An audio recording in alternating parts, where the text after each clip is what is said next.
Dombey and Son, by Charles Dickens. Chapter 39. Further Adventures of Captain Edward Cuttle, Mariner. Time, sure of foot and strong of will, had so pressed onward that the year enjoined by the old instrument-maker as the term during which his friend should refrain from opening the sealed packet accompanying the letter he had left for him was now nearly expired, and Captain Cuttle began to look at it of an evening with feelings of mystery and uneasiness. The captain, in his honour, would as soon have thought of opening the parcel 1 hour before the expiration of the term as he would have thought of opening himself to study his own anatomy. He merely brought it out at a certain stage of his first evening pipe, laid it on the table, and sat gazing at the outside of it through the smoke in silent gravity for 2 or 3 hours at a spell. Sometimes, when he had contemplated it thus for a pretty long while, the captain would hitch his chair by degrees farther and farther off, as if to get beyond the range of its fascination. But if this were his design, he never succeeded, for even when he was brought up by the parlour wall, the packet still attracted him, or if his eyes, in thoughtful wandering, roved to the ceiling or the fire, its image immediately followed, and posted itself conspicuously among the coals, or took up an advantageous position on the whitewash. In respect of Heart's Delight, the captain's parental regard and admiration knew no change. But since his last interview with Mr. Carker, Captain Cuttle had come to entertain doubts whether his former intervention in behalf of that young lady and his dear boy Waller had proved altogether so favourable as he could have wished, and as he at the time believed. The captain was troubled with a serious misgiving that he had done more harm than good, in short, and in his remorse and modesty he made the best atonement he could think of, by putting himself out of the way of doing any harm to any one, and, as it were, throwing himself overboard for a dangerous person. Self-buried, therefore, among the instruments, the captain never went near Mr. Dombey's house, or reported himself in any way to Florence or Miss Nipper. He even severed himself from Mr. Perch, on the occasion of his next visit, by dryly informing that gentleman that he thanked him for his company, but had cut himself adrift from all such acquaintance, as he didn't know what magazine he mightn't blow up, without meaning of it. In this self-imposed retirement the captain passed whole days and weeks without interchanging a word with any one but Rob the Grinder, whom he esteemed as a pattern of disinterested attachment and fidelity. In this retirement the captain, gazing at the packet of an evening, would sit smoking and thinking of Florence and poor Walter, until they both seemed, to his homely fancy, to be dead, and to have passed away into eternal youth, the beautiful and innocent children of his first remembrance. The captain did not, however, in his musings, neglect his own improvement, or the mental culture of Rob the Grinder. That young man was generally required to read out of some book to the captain for 1 hour every evening, and as the captain implicitly believed that all books were true, he accumulated by this means many remarkable facts. On Sunday nights the captain always read for himself, before going to bed, a certain divine sermon once delivered on a mount, and although he was accustomed to quote the text without book, after his own manner, he appeared to read it with as reverent an understanding of its heavenly spirit as if he had got it all by heart in Greek, and had been able to write any number of fierce theological disquisitions on its every phrase. Rob the Grinder, whose reverence for the inspired writings, under the admirable system of the Grinders' school, had been developed by a perpetual bruising of his intellectual shins against all the proper names of all the tribes of Judah, and by the monotonous repetition of hard verses, especially by way of punishment, and by the parading of him at 6 years old in leather breeches, 3 times a Sunday, very high up, in a very hot church, with the great organ buzzing against his drowsy head like an exceedingly busy bee. Rob the Grinder made a mighty show of being edified when the captain ceased to read, and generally yawned and nodded while the reading was in progress, the latter fact being never so much as suspected by the good captain. Captain Cuttle, also, as a man of business, took to keeping books.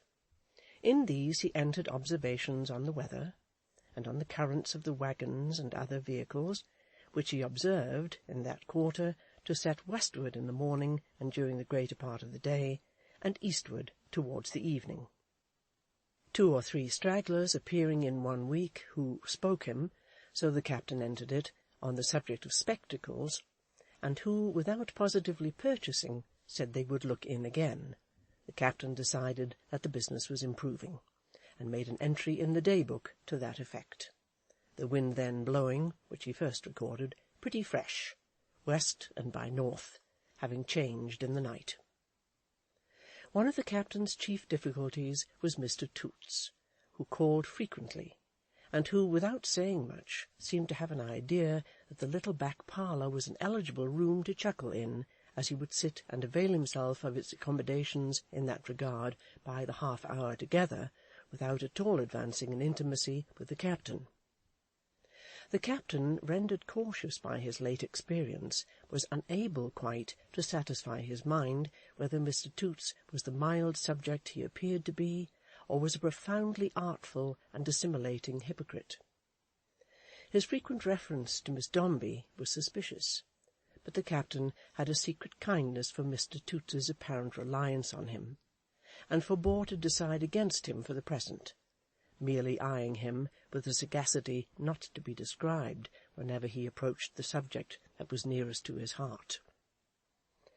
"Captain Gills," blurted out Mr. Toots one day all at once, as his manner was, "do you think you could think favourably of that proposition of mine, and give me the pleasure of your acquaintance?" "Why, I tell you what it is, my lad," replied the captain, who had at length concluded on a course of action. "I've been turning that there over." "Captain Gills, it's very kind of you," retorted Mr. Toots. "I'm much obliged to you.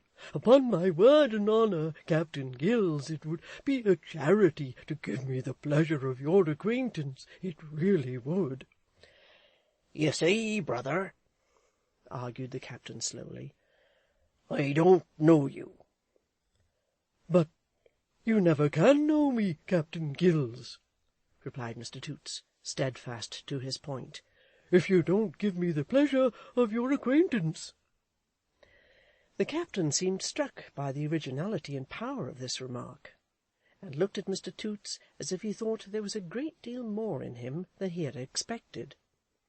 "Well said, my lad," observed the captain, nodding his head thoughtfully, "and true.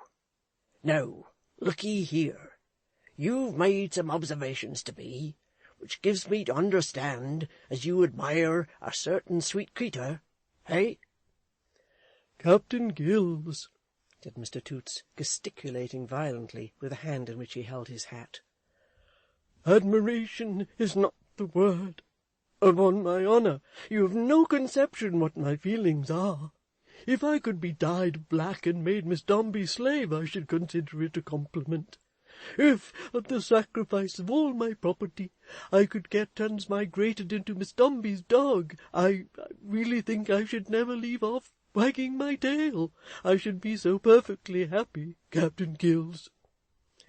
Mr. Toots said it with watery eyes, and pressed his hat against his bosom with deep emotion.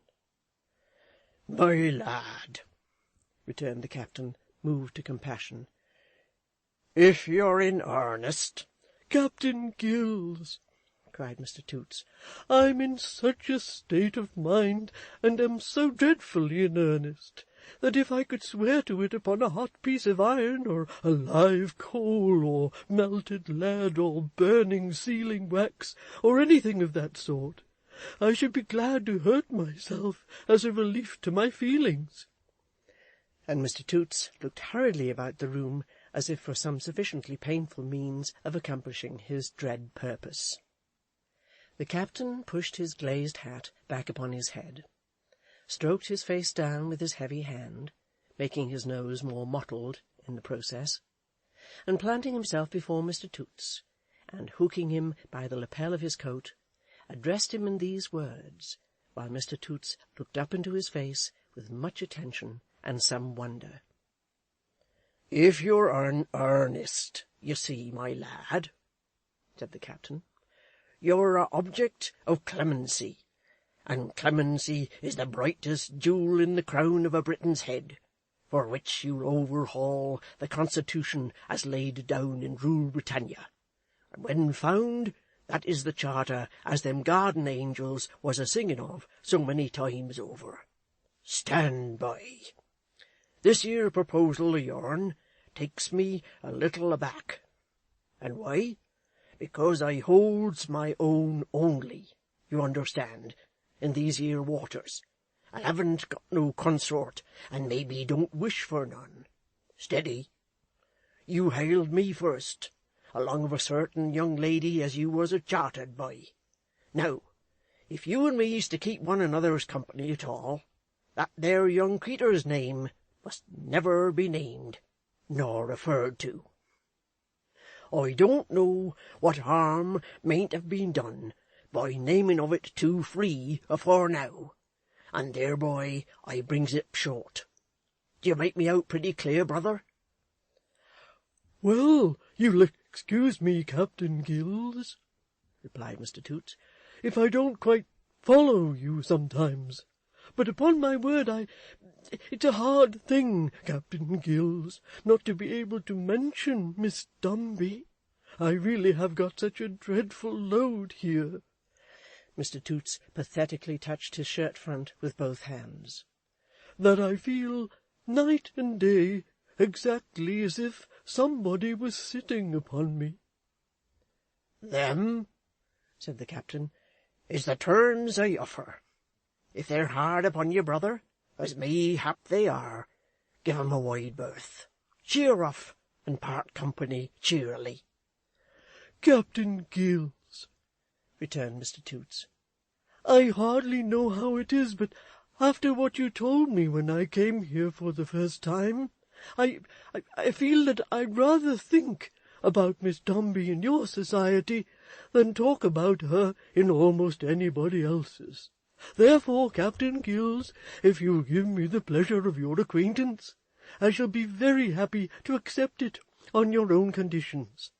I wish to be honourable, Captain Gills," said Mr. Toots, holding back his extended hand for a moment, "and therefore I am obliged to say that I cannot help thinking about Miss Dombey. It's impossible for me to make a promise not to think about her." "My lad," said the captain, whose opinion of Mr. Toots was much improved by this candid avowal, "a man's thoughts is like the wind's, and nobody can answer for 'em for certain, any length of time together. Is it a treaty as to words?" "As to words, Captain Gills," returned Mr. Toots, "I think I can bind myself." Mr. Toots gave Captain Cuttle his hand upon it, then and there, and the captain, with a pleasant and gracious show of condescension, bestowed his acquaintance upon him formally. Mr. Toots seemed much relieved and gladdened by the acquisition, and chuckled rapturously during the remainder of his visit. The captain, for his part, was not ill-pleased to occupy that position of patronage, and was exceedingly well satisfied by his own prudence and foresight. But rich as Captain Cuttle was in the latter quality, he received a surprise that same evening from a no less ingenuous and simple youth than Rob the Grinder. That artless lad, drinking tea at the same table, and bending meekly over his cup and saucer, having taken sidelong observations of his master for some time, who was reading the newspaper with great difficulty but much dignity through his glasses, broke silence by saying, "Oh, I beg your pardon, captain, but you mayn't be in want of any pigeons, may you, sir?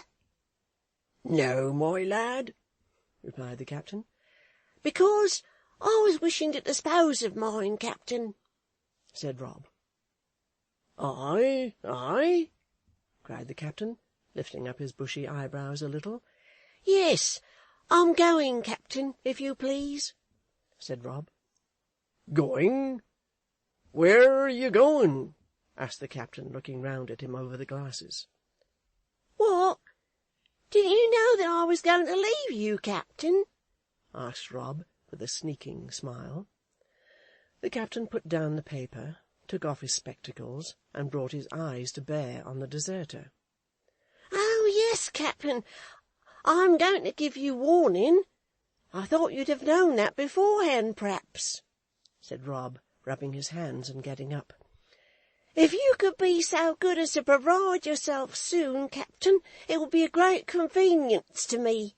You couldn't provide yourself by tomorrow morning, I'm afraid, captain, could you? Do you think? And you're a-going to desert your colours, are you, my lad? Said the captain, after a long examination of his face. Oh, it's very hard upon a cove, captain, cried the tender Rob, injured and indignant in a moment, that he can't give lawful warning without being frowned at in that way and called a deserter. You haven't any right to call a poor cove names, captain. It ain't because I'm a servant and you're a master that you're to go and libel me.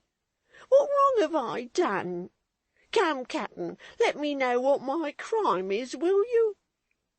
The stricken Grinder wept, and put his coat-cuff in his eye. Come, captain, cried the injured youth. Give my crime a name. What have I been and done? Have I stolen any of the property? Have I set the house afire? If I have, why don't you give me in charge and try it? But to take away the character of a lad that's been a good servant to you, because he can't afford to stand in his own light for your good, what an injury it is, and what a bad return for faithful service.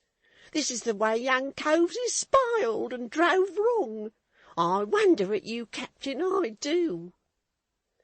All of which the Grinder howled forth in a lachrymose whine, and backing carefully towards the door.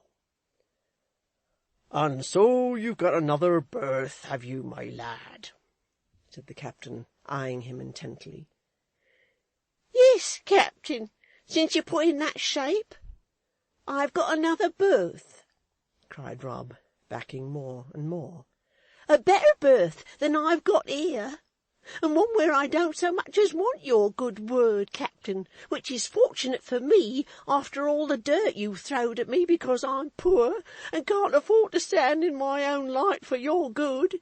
Yes, I have got enough of berth, and if it wasn't for leaving you unprovided, captain, I'd go to it now, sooner than I take them names from you because I'm poor and can't afford to stand in my own light for your good. Why do you reproach me for being poor and not standing in my own light for your good, captain? How can you so demean yourself?" "Look'ee here, my boy," replied the peaceful captain. "Don't you pay out no more of them words." "Well, then, don't you pay in no more of your words, captain," retorted the roused innocent, getting louder in his whine, and backing into the shop. "I'd sooner you took my blood than my character." "Because," pursued the captain calmly, "you have heard, maybe, of such a thing as a rope's end." "Oh, have I though, captain?" cried the taunting Grinder. "No, I haven't. I never heerd of any such a article." "Well," said the captain, "it's my belief as you'll know more about it pretty soon, if you don't keep a bright look-out. I can read your signals, my lad. You may go." "Oh, I may go at once, may I, captain?" cried Rob, exulting in his success. But mind, I never asked to go at once, Captain. You are not to take away my character again because you sent me off of your own accord. And you're not to stop any of my wages, Captain." His employer settled the last point by producing the tin canister and telling the grinder's money out in full upon the table. Rob, snivelling and sobbing, and grievously wounded in his feelings, took up the pieces one by one, with a sob and a snivel for each, and tied them up separately in knots in his pocket-handkerchief. Then he ascended to the roof of the house, and filled his hat and pockets with pigeons, then came down to his bed under the counter, and made up his bundle, snivelling and sobbing louder, as if he were cut to the heart by old associations. Then he whined, "Good night, Captain. I leave you without malice," and then, going out upon the doorstep, pulled the little midshipman's nose as a parting indignity, and went away down the street, grinning triumphantly.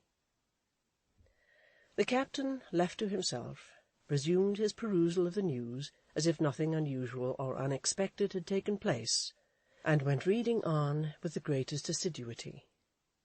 But never a word did Captain Cuttle understand, though he read a vast number, for Rob the Grinder was scampering up one column and down another, all through the newspaper. It is doubtful whether the worthy captain had ever felt himself quite abandoned until now. But now old Sol Gills, Walter, and Heart's Delight were lost to him indeed, and now Mr. Carker deceived and jeered him cruelly. They were all represented in the false Rob, to whom he had held forth many a time on the recollections that were warm within him. He had believed in the false Rob, and had been glad to believe in him. He had made a companion of him, as the last of the old ship's company. He had taken the command of the little midshipman with him at his right hand. He had meant to do his duty by him, and had felt almost as kindly towards the boy as if they had been shipwrecked and cast upon a desert place together. And now that the false Rob had brought distrust, treachery, and meanness into the very parlour, which was a kind of sacred place, Captain Cuttle felt as if the parlour might have gone down next, and not surprised him much by its sinking, or given him any very great concern. Therefore Captain Cuttle read the newspaper with profound attention and no comprehension, and therefore Captain Cuttle said nothing whatever about Rob to himself, or admitted to himself that he was thinking about him, or would recognise in the most distant manner that Rob had anything to do with his feeling as lonely as Robinson Crusoe. In the same composed, business-like way, the captain stepped over to Leadenhall Market in the dusk, and effected an arrangement with a private watchman on duty there to come and put up and take down the shutters of the wooden midshipman every night and morning. He then called in at the eating-house to diminish by 1/2 the daily rations theretofore supplied to the midshipmen, and at the public-house to stop the traitor's beer. "My young man," said the captain in explanation to the young lady at the bar, "my young man having bettered himself, miss." Lastly, the captain resolved to take possession of the bed under the counter, and to turn in there o' nights instead of upstairs, as sole guardian of the property. From this bed Captain Cuttle daily rose thenceforth, and clapped on his glazed hat at 6 o'clock in the morning, with the solitary air of Crusoe finishing his toilet with his goatskin cap. And although his fears of a visitation from the savage tribe Maxtinger were somewhat cooled, as similar apprehensions on the part of that lone mariner used to be by the lapse of a long interval without any symptoms of the cannibals, he still observed a regular routine of defensive operations, and never encountered a bonnet without previous survey from his castle of retreat.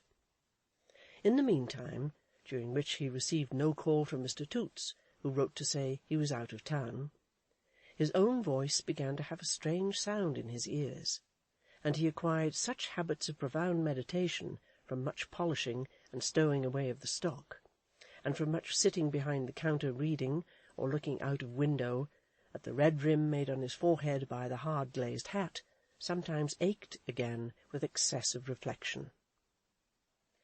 The year being now expired, Captain Cuttle deemed it expedient to open the packet. But as he had always designed doing this in the presence of Rob the Grinder, who had brought it to him, and as he had an idea that it would be regular and ship-shape to open it in the presence of somebody, he was sadly put to it for want of a witness. In this difficulty he hailed one day with unusual delight the announcement in the shipping intelligence of the arrival of the cautious Clara, Captain John Bunsby, from a coasting voyage, and to that philosopher immediately dispatched a letter by post, enjoining inviolable secrecy as to his place of residence, and requesting to be favoured with an early visit in the evening season. Bunsby, who was one of those sages who act upon conviction, took some days to get the conviction thoroughly into his mind that he had received a letter to this effect. But when he had grappled with the fact and mastered it, he promptly sent his boy with the message, "He's a-coming to-night," who, being instructed to deliver those words and disappear, fulfilled his mission like a tarry spirit, charged with a mysterious warning.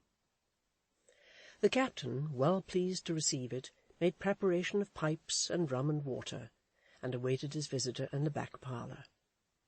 At the hour of 8, a deep lowing, as of a nautical bull, outside the shop door, succeeded by the knocking of a stick on the panel, announced to the listening ear of Captain Cuttle that Bunsby was alongside, whom he instantly admitted, shaggy and loose, and with his stolid mahogany visage, as usual, appearing to have no consciousness of anything before it, but to be attentively observing something that was taking place in quite another part of the world.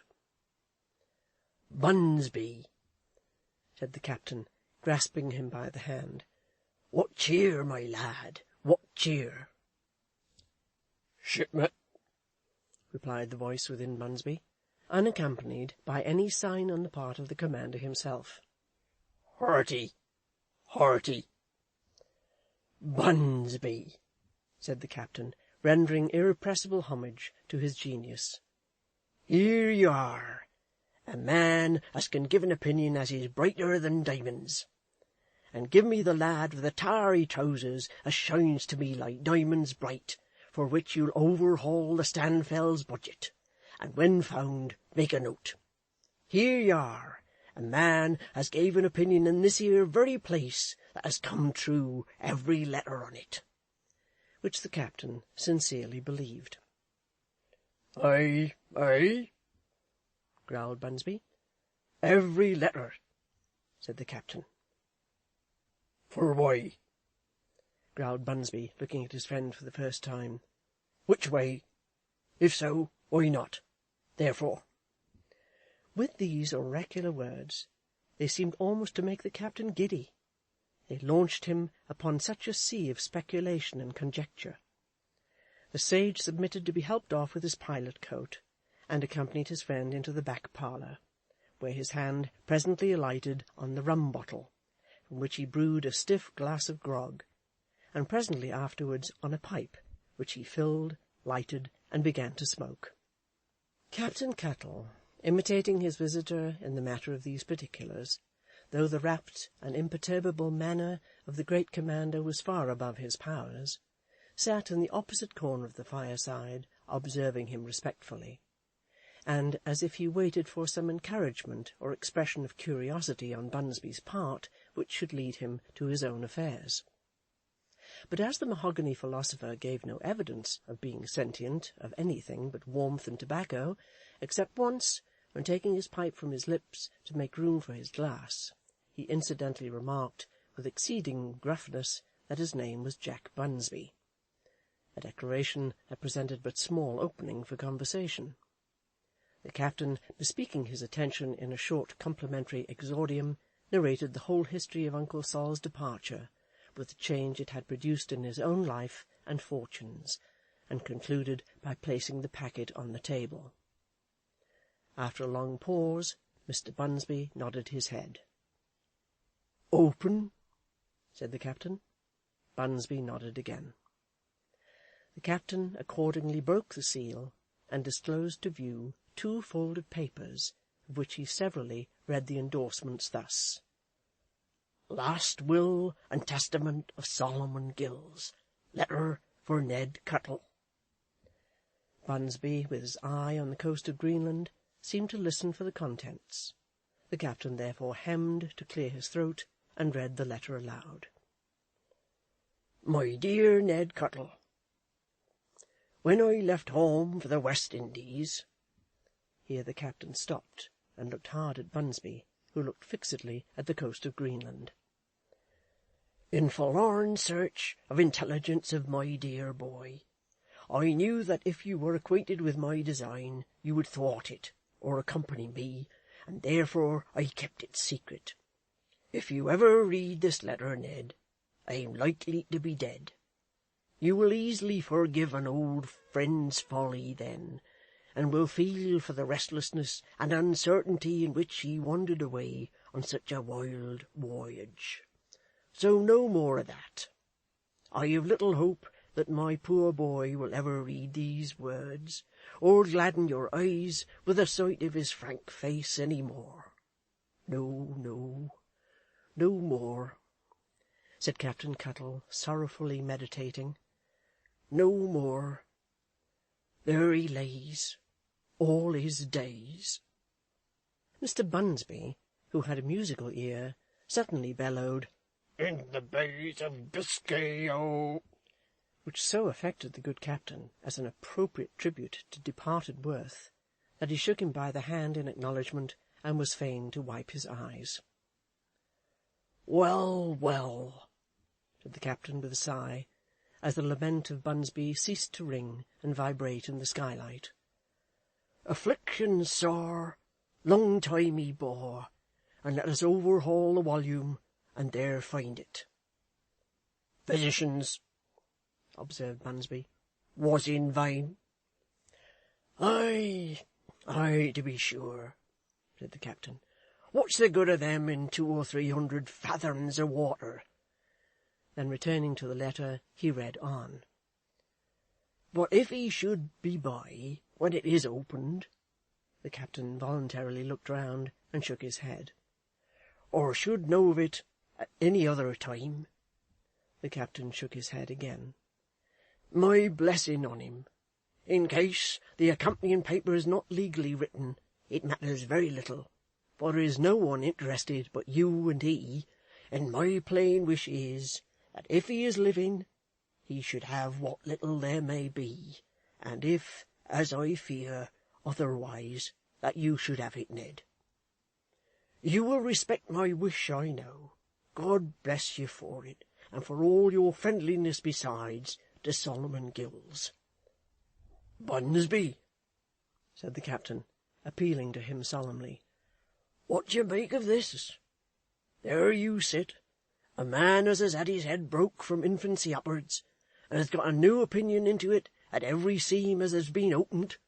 Now, what do you make of this?" "If so be," returned Bunsby, with unusual promptitude, "as he's dead, my opinion is he won't come back no more. If so be as he's alive, my opinion is he will. Do I say he will? No. Why not? Because the bearings of this observation lays in the application on it." "Bunsby," said Captain Cuttle, who would seem to have estimated the value of his distinguished friend's opinions in proportion to the immensity of the difficulty he experienced in making anything out of them. "Bunsby," said the captain, quite confounded by admiration, "you carry a weight of mind easy as would swamp one of my tonnage soon. But in regard of this here will, I don't mean to take no steps towards the property, Lord forbid, except to keep it for a more rightful owner, and I hope yet as the rightful owner, Sol Gills, is living and'll come back, strange as it is that he ain't forwarded no dispatches.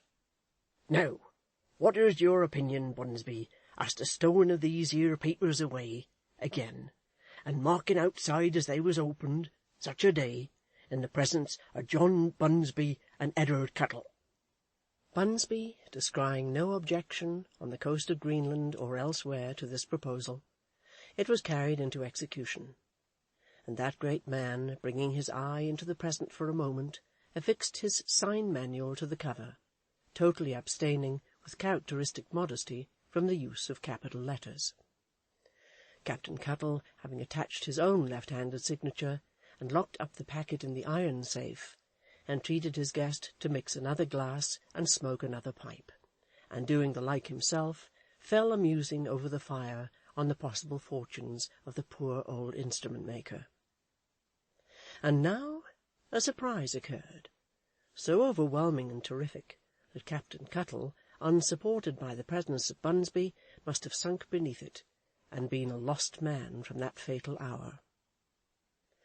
How the captain, even in the satisfaction of admitting such a guest, could have only shut the door and not locked it, of which negligence he was undoubtedly guilty, is one of those questions that must for ever remain mere points of speculation or vague charges against destiny.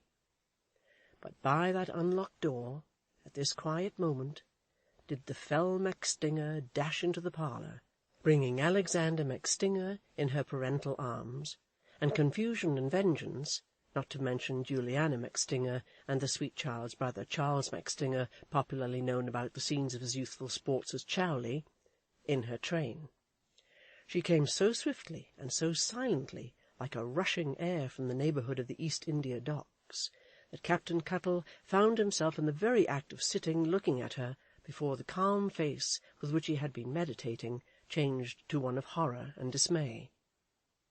But the moment Captain Cuttle understood the full extent of his misfortune, self-preservation dictated an attempt at flight. Darting at the little door, which opened from the parlour on the steep little range of cellar steps, the captain made a rush, head foremost, at the latter, like a man indifferent to bruises and contusions, who only sought to hide himself in the bowels of the earth.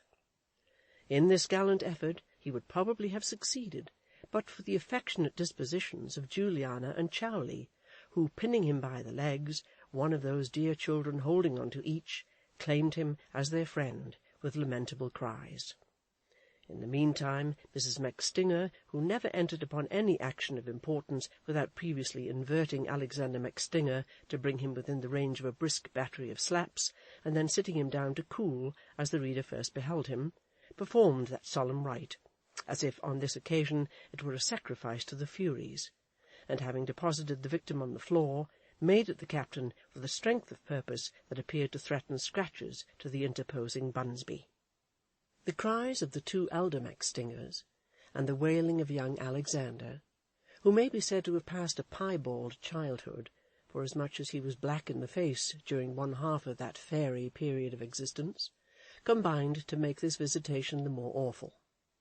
But when silence reigned again, and the captain, in a violent perspiration, stood meekly looking at Mrs. MacStinger, its terrors were at their height.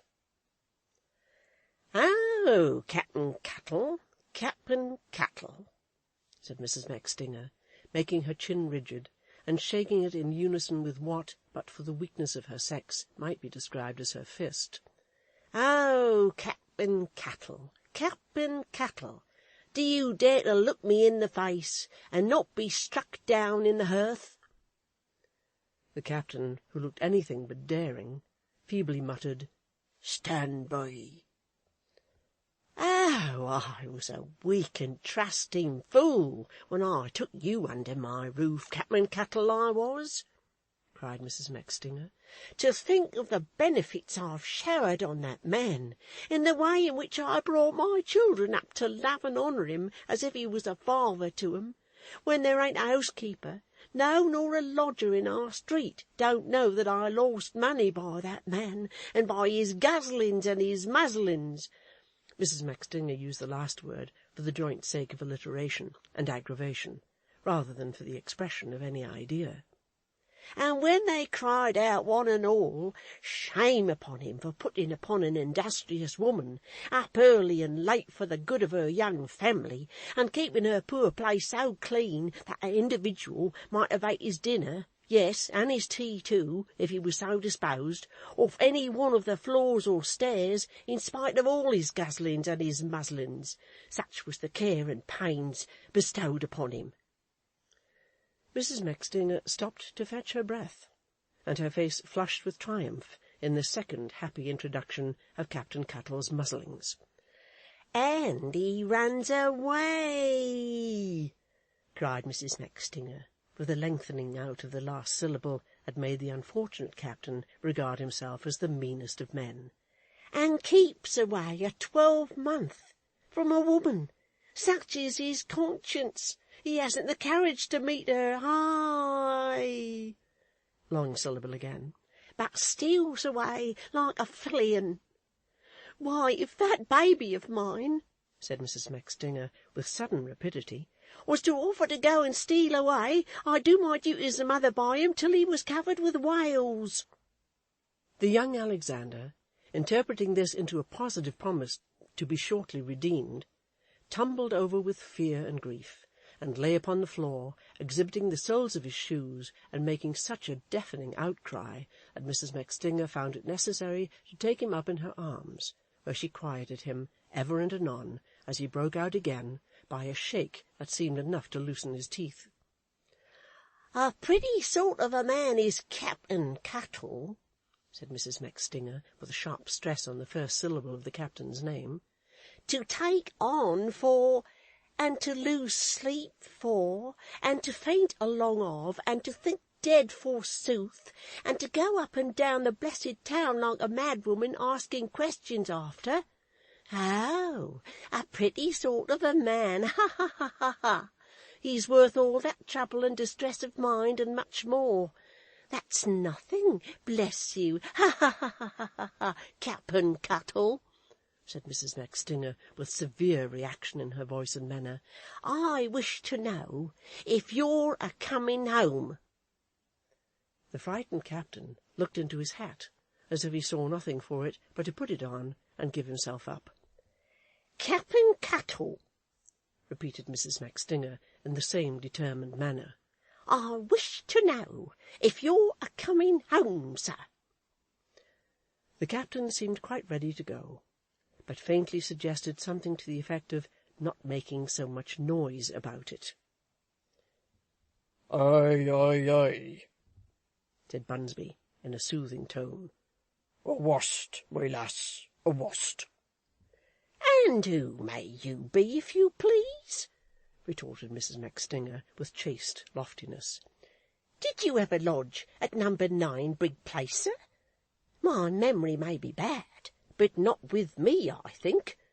There was a Mrs. Jolson lived at number 9 before me, and perhaps you're mistaking me for her. That is my only ways of accounting for your familiarity, sir."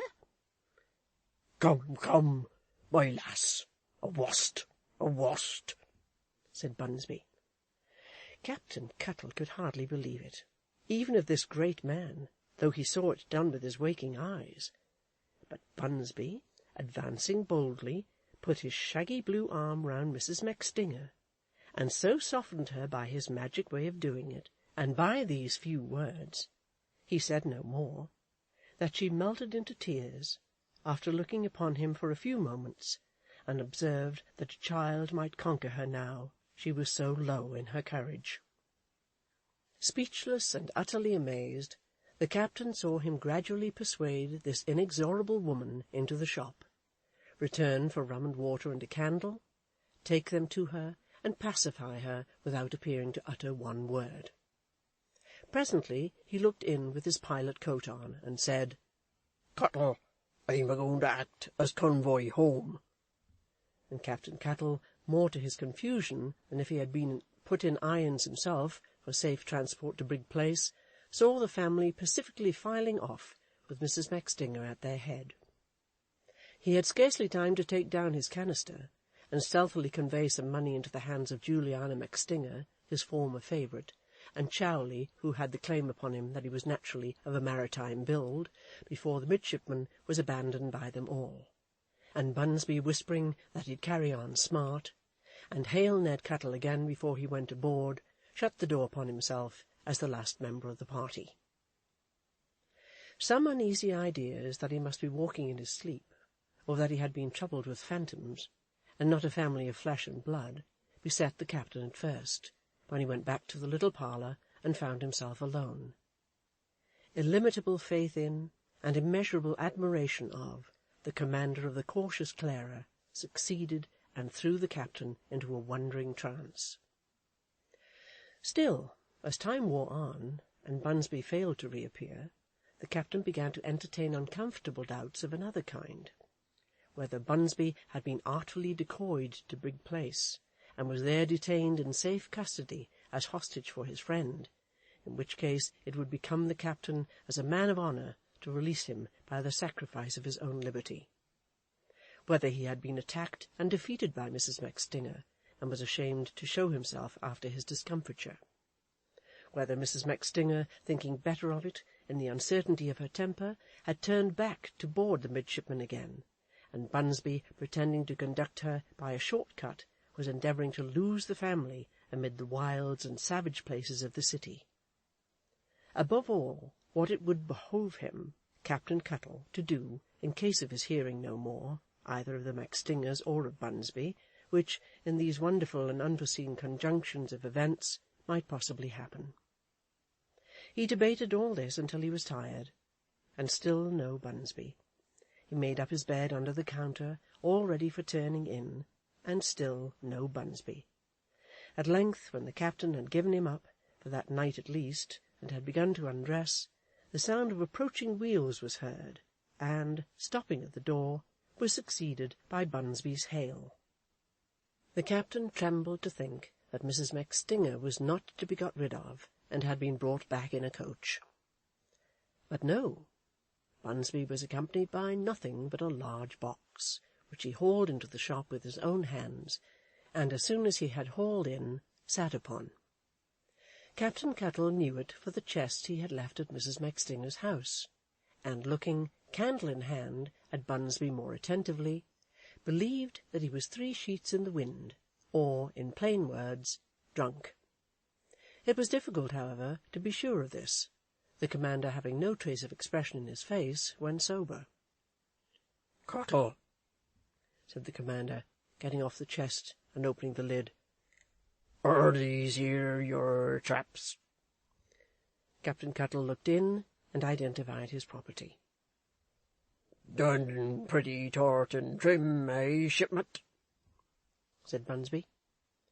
The grateful and bewildered captain grasped him by the hand, and was launching into a reply expressive of his astonished feelings, when Bunsby disengaged himself by a jerk of his wrist, and seemed to make an effort to wink with his revolving eye, the only effect of which attempt in his condition was nearly to overbalance him. He then abruptly opened the door, and shot away to rejoin the cautious Clara with all speed, supposed to be his invariable custom whenever he considered he had made a point.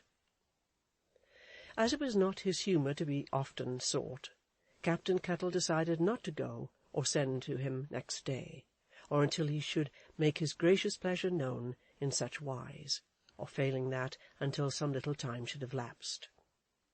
The captain, therefore, renewed his solitary life next morning, and thought profoundly many mornings, noons, and nights of old Sol Gills and Bunsby's sentiments concerning him, and the hopes there were of his return.